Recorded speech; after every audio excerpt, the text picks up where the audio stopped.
કેમ છો? આ વિડિયો 35+ યર્સની મહિલાઓ માટે છે. તમે તમારી લાઈફમાં કંઈક ને કંઈક બેલેન્સ કરતા હશો, ઘર, કામ, પરિવાર અને સંબંધોની વચ્ચે. જેમ તમારી એજ વધતી જાય છે એમ રિસ્પોન્સિબિલિટી બી વધતી જાય છે, એટલે આપણે આપણા માટે ટાઈમ ઓછો આપતા થઈ જઈએ છીએ.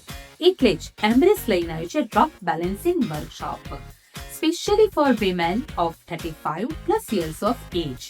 રોક બેલેન્સિંગ કોઈ પથ્થર ગોઠવવાની કલા નથી, પણ 1 by 1 બેલેન્સ કરતા જઈએ છીએ તો આપણું ધ્યાન પ્રેઝન્ટ ઓફ મોમેન્ટમાં આવે છે. આ વર્કશોપમાં કોઈ ટેલેન્ટ કે એક્સપિરિયન્સની જરૂર નથી. ઓપન માઇન્ડ સાથે આવવાનું છે, તમારી પોતાને માટે થોડો ટાઈમ કાઢવાનો છે અને ફરી કનેક્ટ થવાનું છે. જો તમે બી માઇન્ડફુલ અને ક્રિએટિવ અનુભવ કરવા માંગતા હો તો I welcome to you our rock balancing workshop. Date 22nd August. Timing 3 to 4 p.m. Location Embrace Feel Alive Women's Wellness Studio.